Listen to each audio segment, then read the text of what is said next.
Lights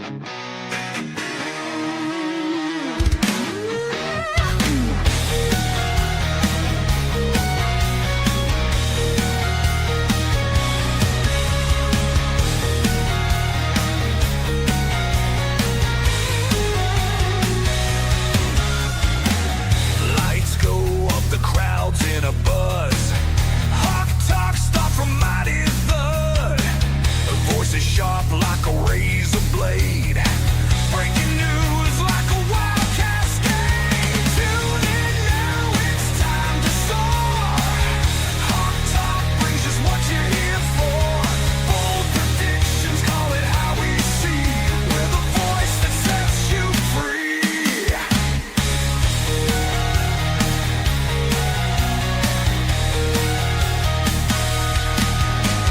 Host on fire, you can't deny. Hot take sharp with no alibi. Game analysis deep as night.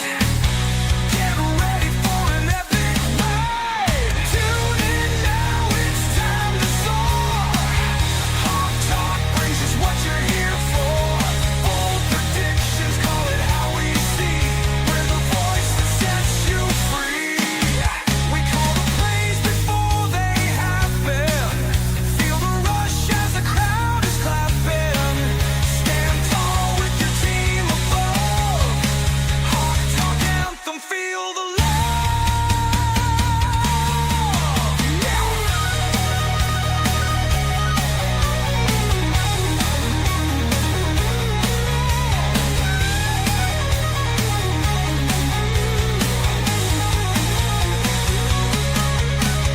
Tune in now, it's time to soar. Hawk talk brings us what you're here for. Bold predictions, call it how we see. We're the voice that sets you free.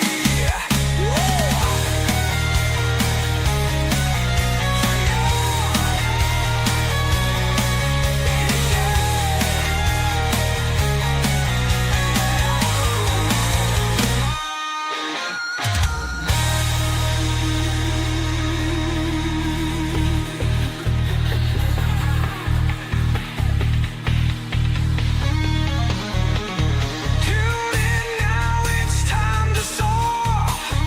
Hawk talk brings us what you're here for. Bold predictions, call it how we see. We're the voice that sets you free. We're the free. Set you free. We're the voice that sets you free.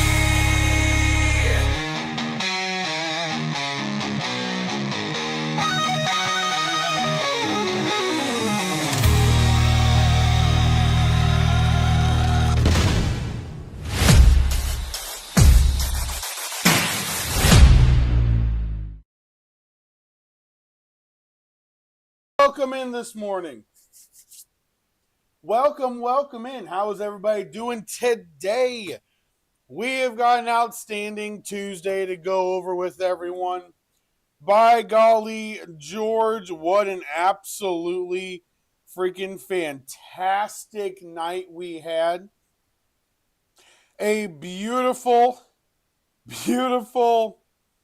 extra inning game in the World Series. My gosh. Wow.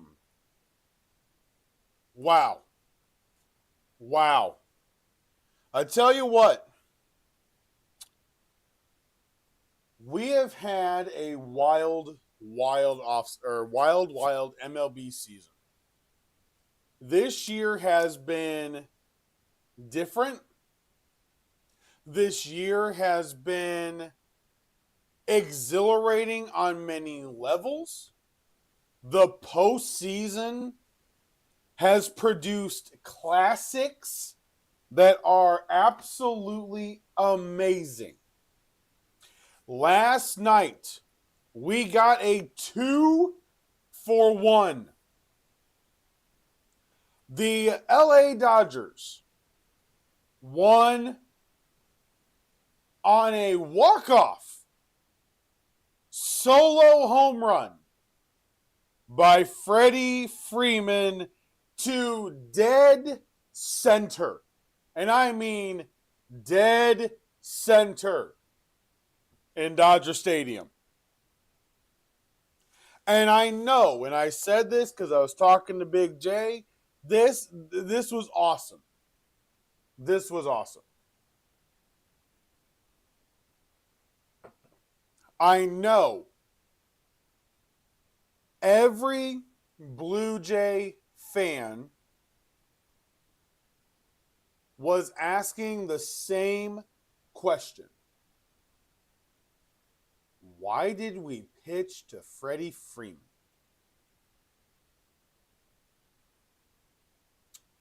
Well,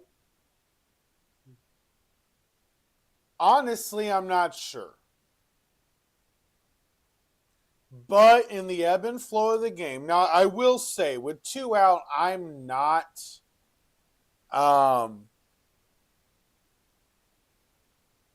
probably not going to pitch to Freddie there. I'm not. You're opening the inning. You've already walked Ohtani a ton. I mean, you've walked Ohtani left and right at this point. I'm not going to pitch to Freddie when I have Will Smith and Muncy right behind him, who, but let's be real, Will Smith may be able to get a base hit, but Muncy was 0 for 7 last night. Now, you may not want to play Hernandez, who went 4 for 8, but gosh darn, what a game. What a game. Every part of the game last night showed why baseball has a chance. And I know there's some out there, it was hilarious because people were commenting. I was watching the live game on YouTube TV, and Big J was watching the reactions and the comments on the Yahoo Gamecast. And it was funny as he was reading to me what the comments were saying. And in the bottom of the 17th, there was this comment. I absolutely loved it. And it said, Major League Baseball won't let this game end until they pitch to Ohtani again. And he came up in the bottom of the 17th with a chance to win the game, and they didn't actually pitch to him. They threw him 4 balls, real pitches, but they threw him 4 balls. And I was talking last night with another driver, and he asked me, have we ever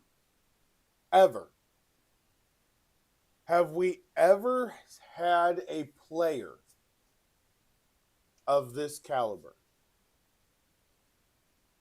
And I really do for a couple minutes here. I really want to give Shohei Ohtani the credit he deserves. What he's doing is second to none. What he's doing is, I don't even know how to describe it, because the way he plays on offense and the way that he's able to pitch, it's amazing. I mean, it's amazing. He had 9 at-bats last night. He came to the plate 9 times. He went 4 for 4 when they pitched him the ball. Then, on top of that, he had 5 walks. He came to the plate 9 times and got on base 9 times. Came to the plate 9 times, got on base 9 times. Can't beat that. Can't beat that. And last night, it was storybook, dude. And this easily could be the reason the Dodgers win the World Series. Absolutely could be the reason they win the World Series now. Freddie Freeman, 3-2 count, nobody on, nobody out. Straight shot to center field. It wasn't a bomb, okay? Anything that gets out of the park is, a bomb in a sense. But the reality is, it wasn't a moonshot. He thought it could get out after it came off of his bat. You could tell that. But last night, listen to the number of pitchers. This is what's going to really throw everything around today. Tyler Glasnow pitched 4.2 innings. Banda pitched 1 batter. Robleski pitched 1.2 innings. Trennan pitched 1 batter. Dreyer pitched 1 batter. Sasaki pitched 1.2 innings. Sheehan pitched 2.2 innings. Kershaw faced 1 batter. Henriquez pitched 2 innings. And then Klein was an absolute stud last night out of the bullpen for the Dodgers. He pitched 4 really good innings. So they're not that bad.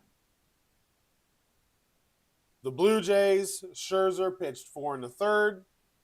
Flaherty faced 2 batters, pitched 1/3 inning. Varland pitched 1 1/3. Dominguez an inning. Bassett an inning. Hoffman 2 innings. Fisher an inning. Lauer pitched 4.2 innings. And then Little pitched 1 inning. And here's where I'll settle on this for now. The way managing has become leads you to games like this. Now we're heading into tonight. And tonight you have Shohei Ohtani pitching for the Dodgers.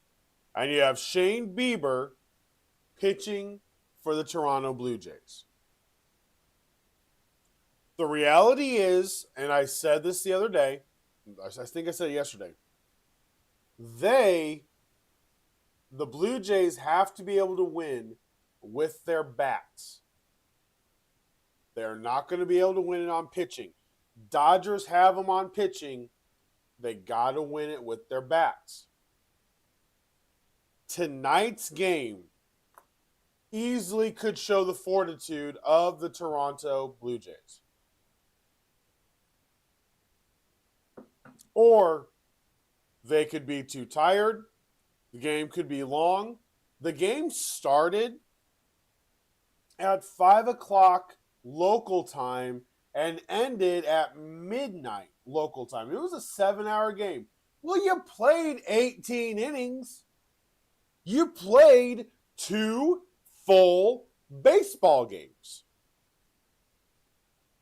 They went 10 innings without scoring a run. It was absolutely fantastic.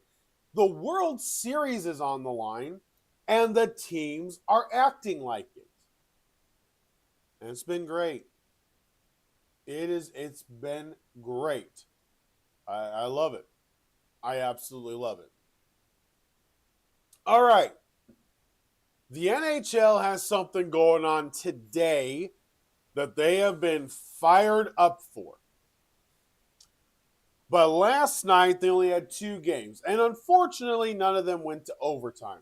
I will say I got a ginormous, I think I got a 9-leg parlay for tonight. That if it wins, you probably won't see me tomorrow. But the reality is, last night the games were pretty set up for who was going to win. The Penguins beat the Blues 6-3 there in Pittsburgh, and then the Ottawa Senators beat the Boston Bruins 7-2. Now, let me tell you something. If you ever really want to dig into how hockey really works, I do want to say the reality here is the amount of goals being scored is a lot higher than it was back in my day. Like, it is. It is. The reality in that setup is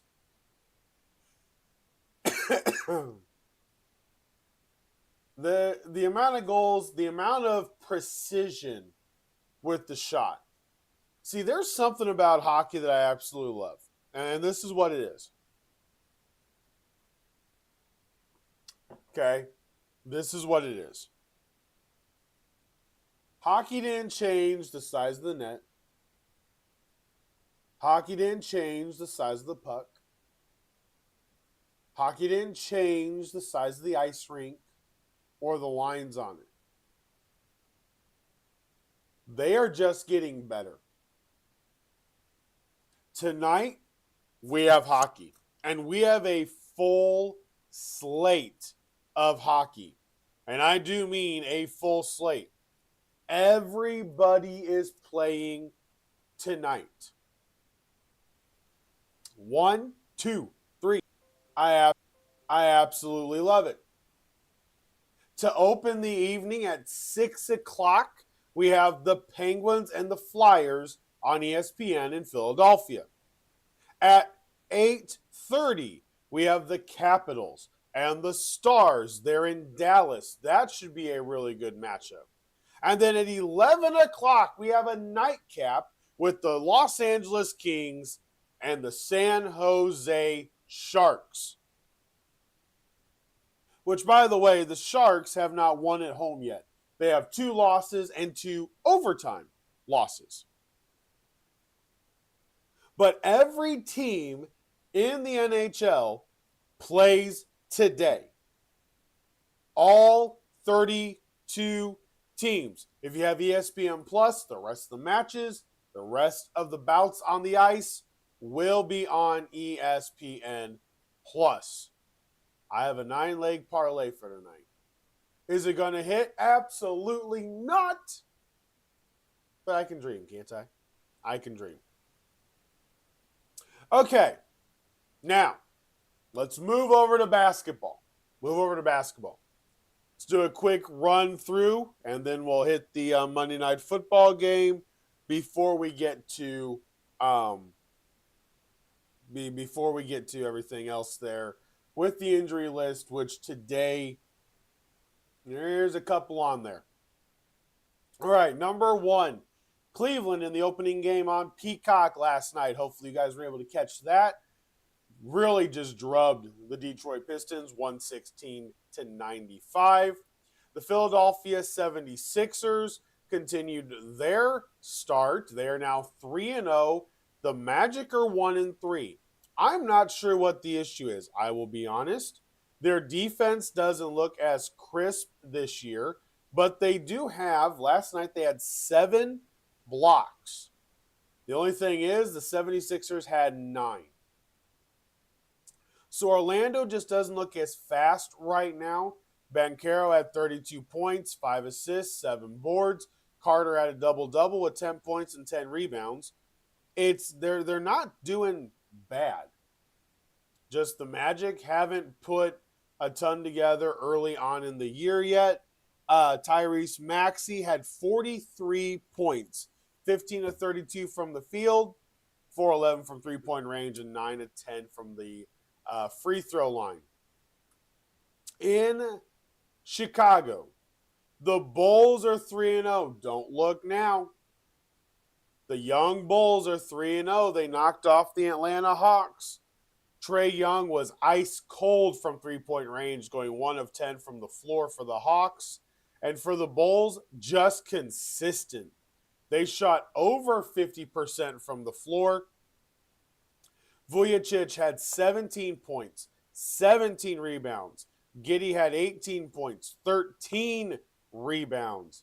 Really, really good defense. They had 5 steals as a team and 4 blocks. And the Bulls carved out a victory, 128-123.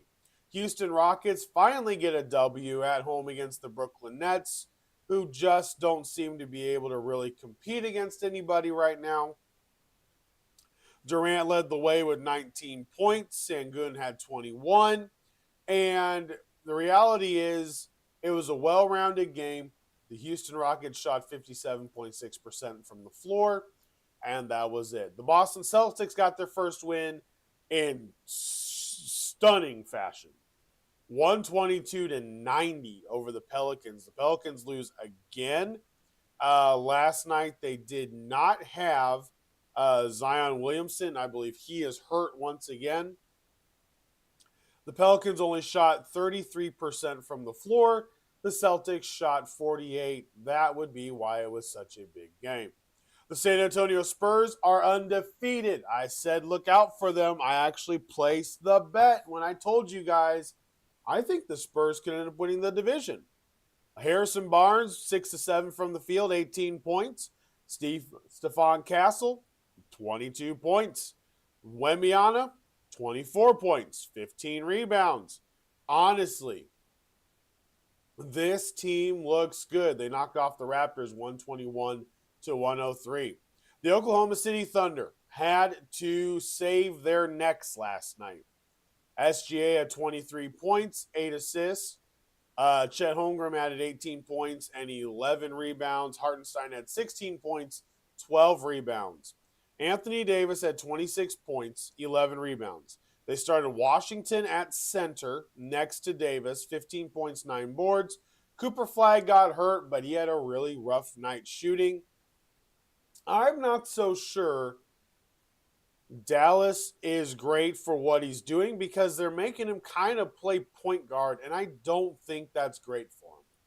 I don't. I think if they get a point guard in there, he will look a lot better.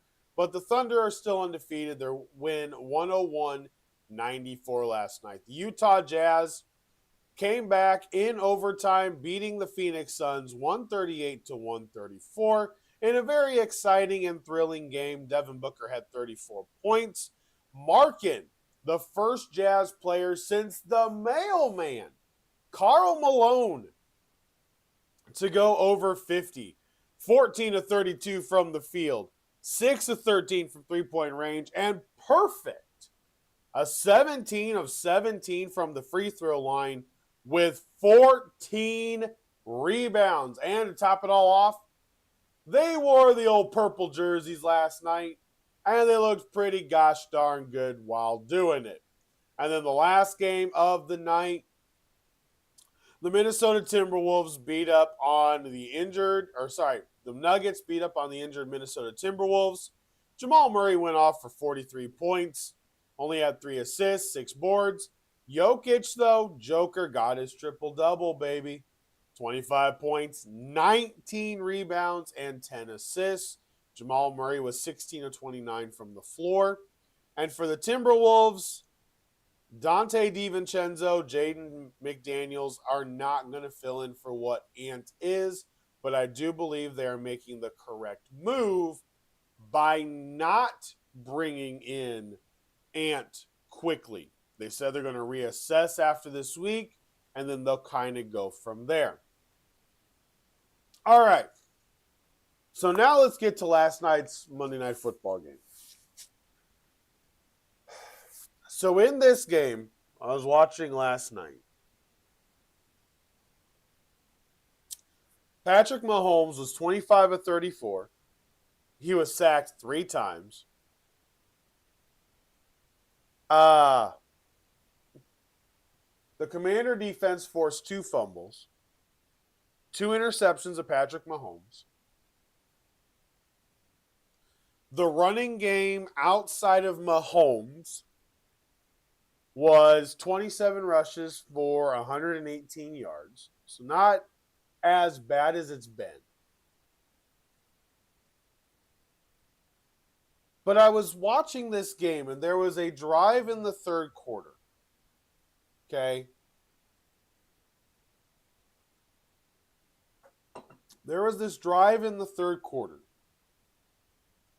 The Chiefs took the opening kick down the field immediately. And then the Commanders got a holding penalty on Rashee Rice on a long sweep run. Pushed him back, sacked Patrick Mahomes. Back-to-back plays. Setting themselves up with a great position to get the Chiefs off the field on third down. And on this play, you can call it lane integrity. Washington's injured. Both of their defensive ends last night got hurt. McLaurin got hurt. Laramie Tunzel got hurt. They are now another team that's basically just sitting in the injury barrel. Okay? But if you're going to rush Mahomes, everybody knows you rush straight. You rush straight. If he's going to run, you force him to back up and then create running lanes. Not run out to the side and make your linebacker have to choose between covering a receiver or not. Well, that's what happened. Mahomes broke out into the flat. Frankie Louvu, who is an outstanding linebacker, had to make a choice between covering Rashee Rice or getting ready for Patrick to run 13 yards for a first down. He chose to just stand at the first down line, which I actually love what he did. He maintained his ground. He had help behind him, but the help behind him didn't cover what Rashee Rice was doing. And they completed that, and after that, it kind of just felt like the back of Washington was broken. It really did. It felt like the back of Washington was broken. They were only down 14-7. Then they ended up being down 21-7. Mariota threw a ball in the ground. Then threw the ball over the head of a back in the flat. Mariota had a quick slant as Spagnuolo was he called out that they were doing a cover zero blitz. He knew it was coming. Pressure was coming. It was a hot read. Zach Ertz dropped the ball, 3 and out. The game's basically over. They had opportunities. There's no doubt. 100% had opportunities. The running game for Washington isn't great. They only averaged 3 yards a carry last night. And right now, Washington has they've got some holes. Offensive line is kind of one of them. I don't think they're as strong. Laramie Tunzel has not done what they wanted him to do. They definitely have not gotten the production out of Laramie Tunzel that they want. But I will say this. It was a big win for Kansas City because Denver keeps winning and the Chargers keep winning. So Kansas City, after a tough first half, survives 28-7 on Monday Night Football. And that is absolutely key. All right, so I've got a hot take for today. We're already sitting at 10 o'clock and nothing's happened yet. But I want to make this. So I think, and I said this yesterday, I believe 2 trades are going to happen today. I believe Jacoby Myers gets traded today. I believe the Raiders trade Jacoby Myers now. The Titans already gave away McCreary to the Rams. They aren't willing to come off Cam Ward or Jeffrey Simmons. And you know what? I was thinking about it. They could get a good amount for Jeffrey Simmons, but he is the defensive leader. If he believes in the coach, he will be part of that group that gets the defense to play again. Okay? But everybody else potentially is available. I want to pull out a couple of names. And I'm going to pull out a couple of names from the bad teams. So 2-win teams or less that could get traded. Now, I think the Ravens at 2-5, with Lamar coming back, only 2 games behind the Steelers now in the division. I think they, in the back of their heads, think they can kind of get to 8-9 here and somehow win the division still. I really do. I think they believe they can still win the division. 100%. So I'm not going to include them. The Browns know they are only a quarterback away. They have their running backs. They have their defense. Myles Garrett had 5 sacks of Drake May on Sunday, and they still got absolutely demolished. With that being said, I don't think Cleveland trades anybody except maybe Jerome Ford. They got Dylan Sampson, the other rookie running back, to be able to back up Judkins. Look for Jerome Ford potentially to be on the block, especially with some of the running back needy teams there in the league. If you're Las Vegas, Jacoby Myers is absolutely going to get traded. Absolutely. In no way, shape, or form am I keeping Jacoby Myers on the team. But also in no way, shape, or form am I forcing my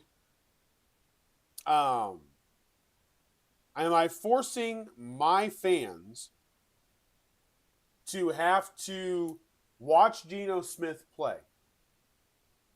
So I would actually trade Geno if you can.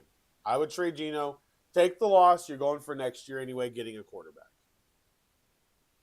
If I'm the Giants, the injury to Cam Skattebo is heartbreaking for them. But they've got Tyrone Tracy. They're not out of this. They've got a matchup against the 49ers at home this week. 49ers are a team. They're in the injury barrel. My money early on, I got the Giants beating the Niners. Straight up, I looked at the bets this morning. I looked at the odds this morning.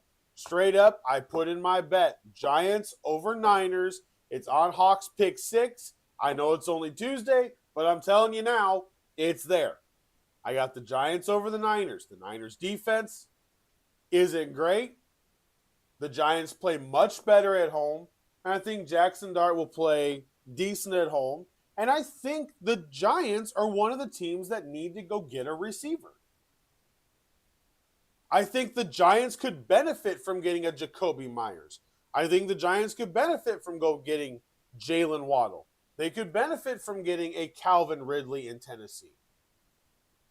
So I don't think the Giants trade away pieces because I truly believe they feel with Jackson Dart, they're a 500 team and they can build from there. The New Orleans Saints need to trade everybody. Alvin Kamara has already threatened to retire if they trade him. Whatever. They've told Chris Olave they want him to be part of the future. Okay, I guess. Rashid Shaheed, Taysom Hill, Juwan Johnson, all of them are on the block. Carl Granderson on the block. The 2 people I would trade right now, Carl Granderson and Shaheed. Receiver and defensive end. Let Cam Jordan retire with the Saints. Don't trade him. I mean, like I said last week, go and ask him. Be like, hey, we're looking at trade options. I know this is probably your final year. Do you want to be traded to a contender? A contender will give us a 4th or 5th round pick to bring you in for the postseason. Do you want to go play? I would ask Cam Jordan that question. If he says no, you keep him there, but he understands what the risk is. He understands. So, there's that. All right. Injury news. As we do on every Tuesday, here we go. Let's run down the current injury report. We did have 6 teams on bye last week, so we don't have a ton of news on everything else when it comes to them. They only had light practice yesterday and they'll full practice today. So the Arizona Cardinals, no different news from last week. Still watching Kyler Murray, watching Walter Nolan for the Monday night game, potentially Garrett Williams and AJ Collier as well. We'll see if they open up the practice windows for all those players. The Atlanta Falcons, Jesse Bates has an ankle injury that he got against the Dolphins. Drake London now has a hip injury, and Penix still has the knee injury. Both of those players are day to day. And the Falcons are in a lot of trouble. Why? Because they can't afford to lose games like the Miami Dolphin game or the Carolina Panther game. Their schedule gets a little bit tough here, and they really need to figure out what they want to do. They had 3 defensive players. Jalen Walker, Zach Harrison, Billy Bowman were all out for that Dolphin game. That's not good. Braylon Trice, they are hoping will be able to come back here shortly. That'll give them a little bit of help as far as defense-wise. Divine Diablo has the forearm injury. He's on injury reserve until the 23rd. So the Falcons are definitely in trouble. Nate Wiggins, who made an outstanding play against the Bears on Sunday, he still has a groin injury. Slightly re-aggravated on Sunday. He was limited yesterday in the walkthrough. TJ Tampa, the rookie, also still questionable. Ronnie Stanley is injured, but he's questionable. Lamar Jackson was a full participant yesterday. He was full starter reps, and they are expecting him to start against the Dolphins on Thursday night. Ed Oliver for the Buffalo Bills. They are very concerned, and they will be in the market for a defensive tackle. However they can play this, they will be in the market for a defensive tackle because Ed Oliver is the heart and soul. They are a team that could really benefit from going after a team like the Saints, going after a team even like the Jets, the Bengals. Get defensive tackle help. Ed Oliver is a huge part of that defense.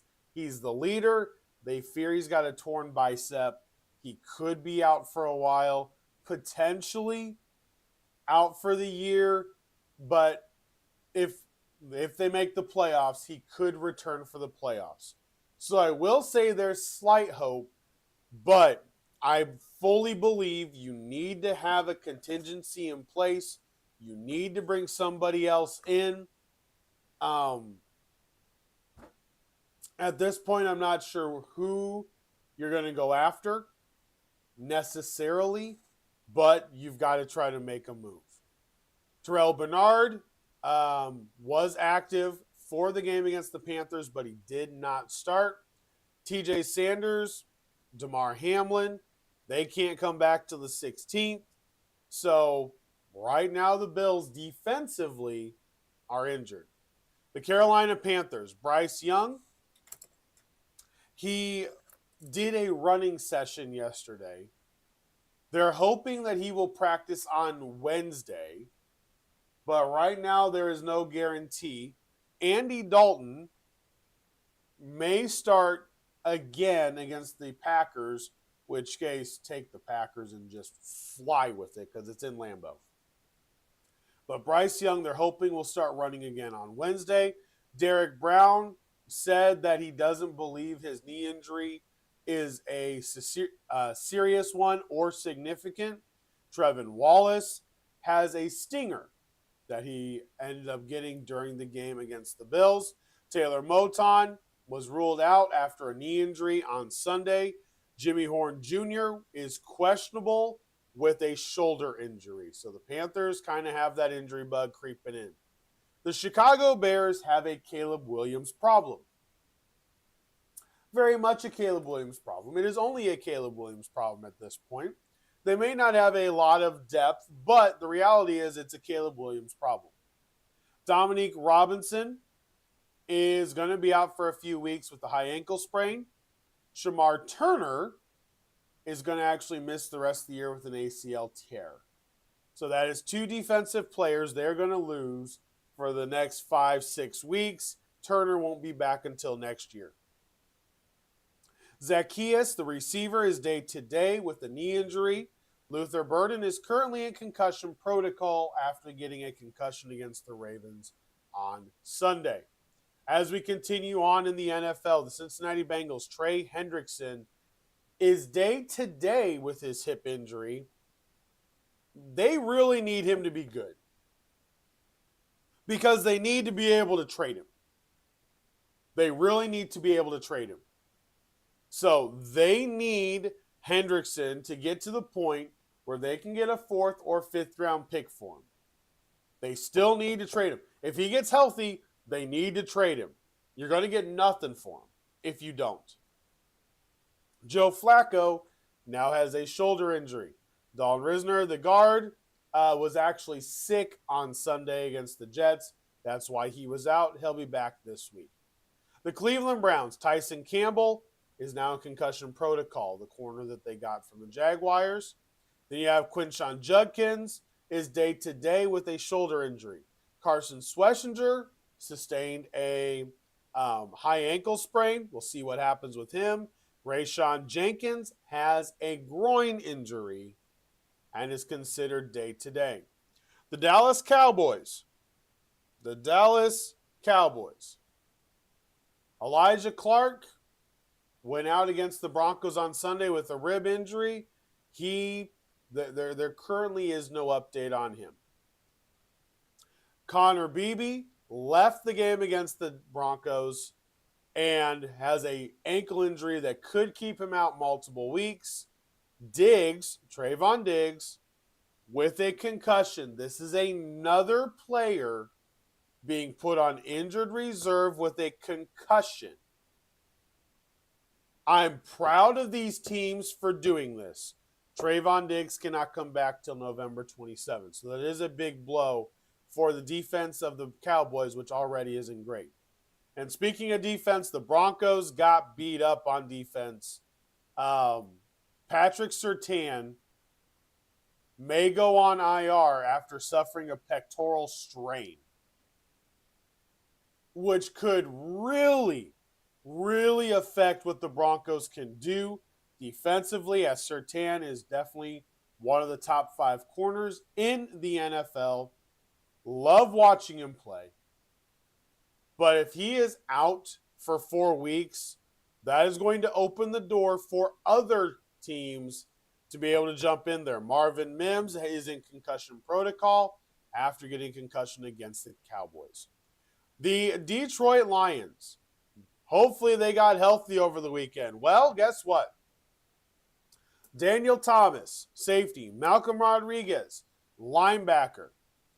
They both are eligible to come off injured reserve. They were both put on the return list. Terrion Arnold will practice on Tuesday, so he will practice today. And the Lions may be getting a little healthy. Kirby Joseph, Avonte Maddox have been dealing with nagging injuries. Hopefully everybody is healthy and ready to roll. Marcus Davenport is also available to return. Josh Pascal, they're kind of waiting on word with him. Rock Yassin have dealt with cramps. He should be good to go. The Lions should be ready for this. The Lions should get healthier. Bye week was a perfect timing for them, and now they're going to try to sprint to the finish. The Houston Texans, Houzi, the corner that they now have that's running the nickel, left Sunday's game against the Niners with a knee injury. Cade Stover is expected to return in the next couple weeks, the backup tight end. Dylan Horton, the defensive end, suffered a knee injury in the win over the 49ers. There is still no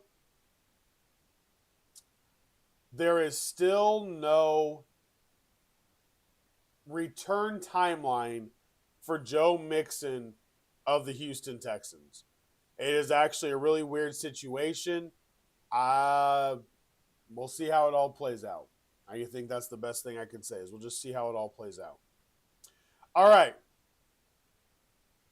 Jalen Jones for the Indianapolis Colts. This could be big.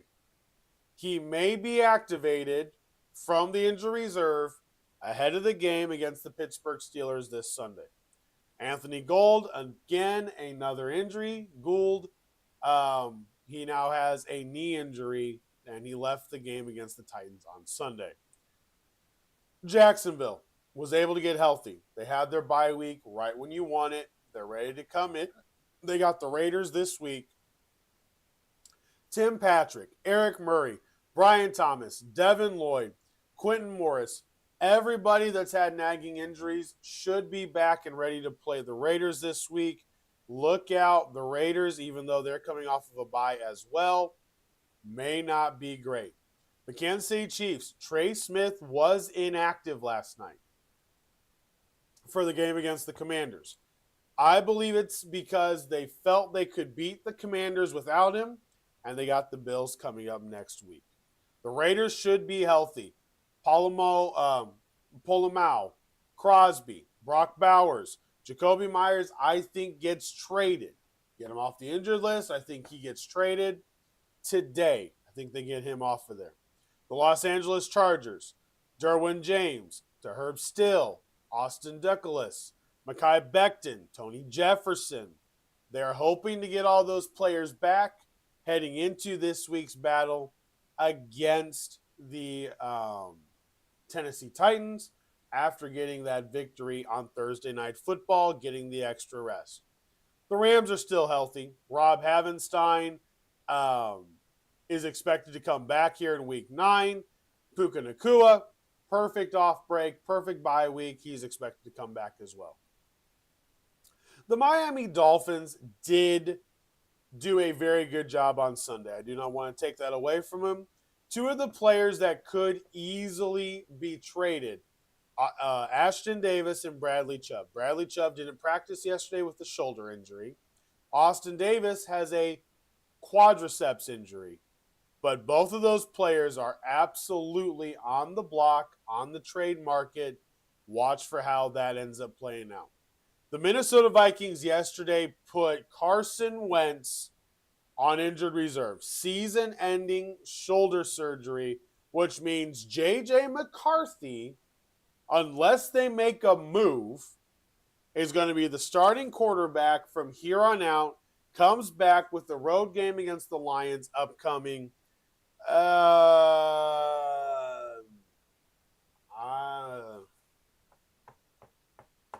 I don't know.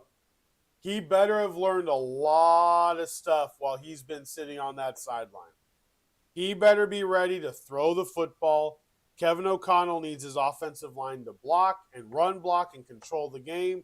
But you're going up against a team this Sunday that is the king of controlling the clock and running the football. So it's going to be an uphill task. The New England Patriots have been mostly healthy all year. Kyle Duggar's been dealing with a nagging injury. Tonga had an injury. Everything felt good after sustaining a knee injury on Sunday against the Browns. We'll watch his progress heading into this week's bout against the Atlanta Falcons. New Orleans Saints, nothing new. Nothing new. No matter how bad Sunday looked, there is nothing new to report on the injury report for the New Orleans Saints. The New York Giants, Cam Skattebo, had ankle surgery yesterday. Skattebo said all went well. He is on the road to recovery. If they were to make the playoffs, which probably won't happen, let's be honest, if they were to make the playoffs, he would potentially be there for the playoff game. But he is essentially out for the rest of the year. Paulson Adebo, Chauncey Golston, Javon Holland, and Anthony Johnson Jr. all have nagging injuries. All defensive players, and I know most of them are players that would get calls by other teams in the league. The New York Jets, this team, I feel sorry for. I really feel sorry for. They're heading in now. They need to get healthy. They need Garrett Wilson back after the bye week. They're on bye this week. Big week. We'll see what happens through this week and next week. Philadelphia Eagles, Cam Jurgens, their center, is out still. Adoree Jackson out. A.J. Brown was out. I know what Jeff Lowry said. But the way Philadelphia looks without A.J. Brown on the field just looks so much better. The team feels so much better. Jeff Lowry, okay, the way that organization is set up, they're willing to deal with the antics of A.J. Brown to have him on the team. The deal that they want, it will have to be a great deal for them to trade A.J. Brown. Now listen, if I'm a team that needs a receiver, I will give up a third-round pick every day for A.J. Brown. Why? I need that receiver. If I'm the Bills, I would give it up tomorrow. I'd even trade him freaking Josh Palmer. I'd even give him a receiver in return. They've got everything in their own hands right now. And it's going to be interesting to see what Philly does as we inch closer to the trade deadline, which is in 2 weeks. Trade deadline, 2 weeks. All right, the Pittsburgh Steelers. Deshaun Elliott, the safety, knee injury. He is likely to be out for the year. Daniel Akullier tore his ACL Sunday night. He is out for the year. Isaac, the guard, Isaac Seumalo, is out for the remainder of the game on Sunday night with a pectoral injury, but he is now week to week with that injury for Pittsburgh. Doesn't look great in Pittsburgh right now. The injuries kind of started stacking up, and they're not a team that has a lot of depth. For the San Francisco 49ers, D. Winters is day-to-day with the knee injury that he suffered on Sunday. Brandon Ayuk is not expected to be designated to return even this week. Again, I don't know when he's going to come back. Mac Jones is injured. Brock Purdy is injured. Just everybody on the 49ers is injured. And that is honestly why I believe the Giants can beat them on Sunday. Kyle Shanahan can coach, but if they just fix what they had the issue with Saquon Barkley, if they stop Christian McCaffrey from running and they can jump out on top of the 49ers 14-3, you can beat them. They can't score that many points. The Seattle Seahawks have a bout against the Washington Commanders.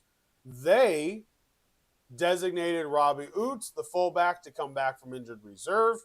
Derek Hall, Julian Love, and Devon Witherspoon have been dealing with nagging injuries. Hopefully they will get them back. The Tampa Bay Buccaneers have a bye week, and oh my gosh, do they need it. Hassan Reddick, Bucky Irving, Chris Godwin, Jacob Parrish, Mike Evans is out for the year. Jalen McMillan, they're hoping to get him back after the bye week, but he has still been seen somewhat in a neck brace. Luke Gadecki.